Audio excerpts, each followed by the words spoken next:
Here's a look at everything you need to get started with art journaling. And you could also say these are all the art supplies I cannot live without, because it's totally true. First, you're going to need some paper. Now, technically, you could use anything, but I am partial to the 400 series sketchbook by Strathmore.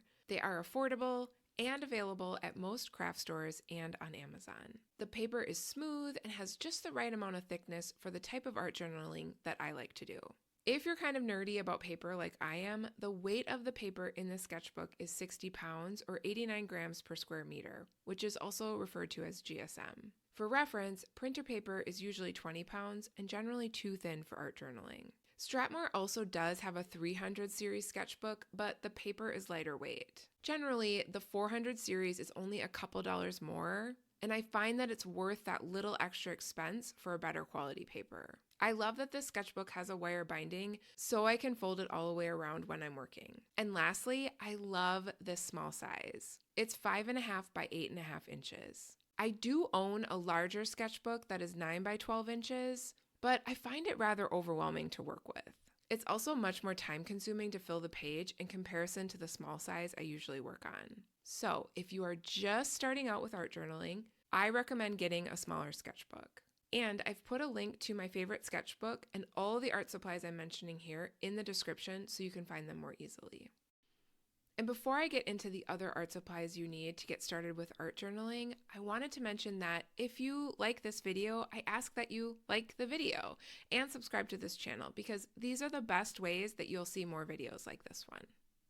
Next, I am a huge fan of Tempera paint sticks. If they are new to you, they are very similar to a glue stick, but they have tempera paint in them. Now, I know tempera paint is usually considered for kids, but I have found that these paint sticks are so fun and easy to work with. I shared more about the mistakes I made with tempera paint sticks and how you can avoid them in the video linked here. I have also added it to the description. Now, I have 3 brands of paint sticks, and I like them all about the same. Most of my tempera paint sticks are in the regular glue stick size, but I have one set of 24 thin sticks that I like as well. All the tempera paint sticks I have are very smooth and easy to work with.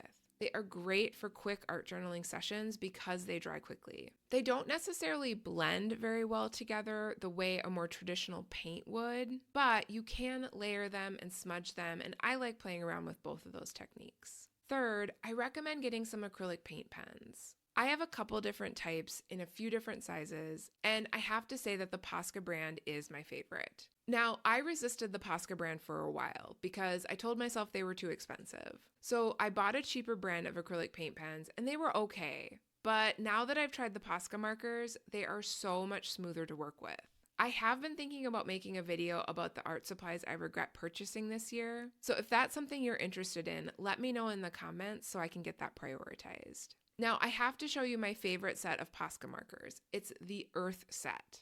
It has 8 medium tip markers and the colors are gorgeous. I also have a set of more basic colors with medium tips and a set of extra fine tips. If you are just getting started with art journaling and don't want to splurge on a ton of Posca markers, I recommend getting a black and a white in 2 different tips, a fine tip and a medium tip.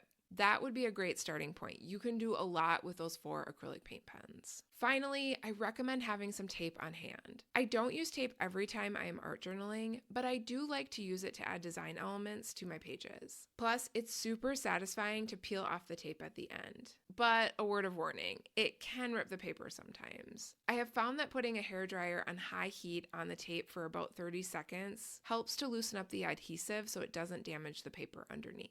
I generally use 3 types of tape. I like to use masking tape for the border. I use the Scotch brand of masking tape that is 3/4 of an inch wide. I have used their 1-inch tape, but generally find it's too wide for my preferences. But if you have it on hand, it's totally fine to use it. I don't recommend using transparent tape. When I first started art journaling more regularly, I used it because it's what I had on hand at the time. And I found I couldn't see what I was doing, and it made it really difficult to apply the paint sticks, and it was hard to remove the tape when I was done. Then there are 2 washi tapes that I like. The first one is 7mm, and I get it at Michael's. It comes in a bunch of different colors in a set. The other one I like is 10mm wide, and it's by Scotch brand, and I get it at Target. One thing I like about both of these washi tapes is that they are just plain colors. There are no designs on them. I have found that using washi tape with designs on them is just too distracting for me. I also like the 2 sizes of tape I mentioned here because they are really versatile.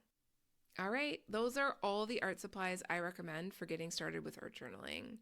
If you are looking for some ideas on how to use all of these art supplies that I've mentioned here, I have linked to a playlist of tutorials that I've made. Thanks so much for being here.